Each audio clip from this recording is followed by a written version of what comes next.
in the United States of America that breed children in order to sell them. And when they are sold, they come without birth certificates, which means it's easier to kill them and have no one ask where they are. We're also importing children by the plane load. Again, children who have no documentation. It's not just child slavery or child sex abuse. It's also child torture, because you have adrenalized blood. You have the whole blood drinking ceremony of the satanic world. It's also the use of children for harvesting body organs. We'll have the Falun Gong testimony tomorrow. One of the reasons that the Falun Gong are so popular is because they're so healthy, so that you can harvest their body organs and get the very best. And then you have ritual ceremonies and ritual murder, as well as incidental murder. I have found in my research and preparation for this court and all of the work that will follow that most organizations that end up being used to prey on children, Oxfam is a recent example, all of the United Nations organizations, the Boy Scouts of America, all of the child services agencies across the United States of America, they did not start out as organizations to prey on children, but they attract pedophiles. And ultimately, pedophiles end up rising in the ranks and controlling those organizations, so that an organization that initially started out in the service of children becomes an organization that is in fact hunting children. Now, it's not my working assumption, but the working assumption yet to be proven, that the totality of the children disappearing worldwide is toward 8 million people, toward 8 million children.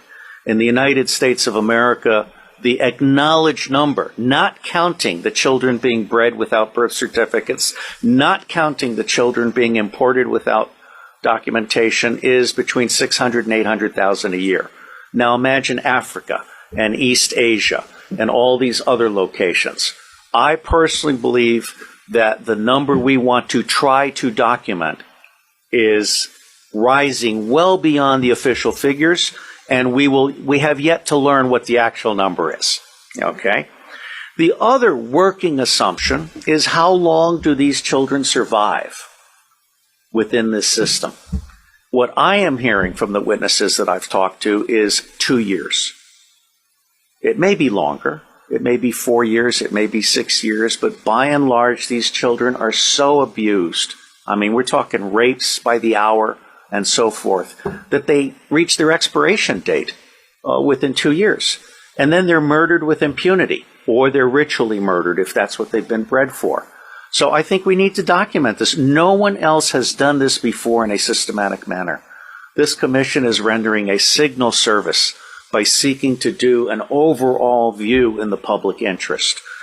I believe that once the public realizes that the government is not protecting their children at a scale of vulnerability that we can articulate, then everything else about the government is called into question.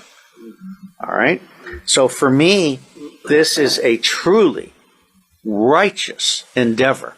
And I will end by saying that as much good as it might do to get the British angry, for me, the center of gravity for change is the American public.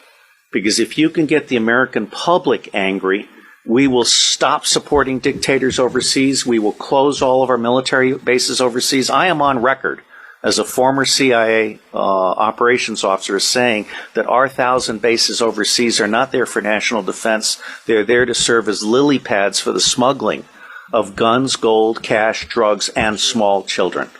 So let me say I am proud to be in your company.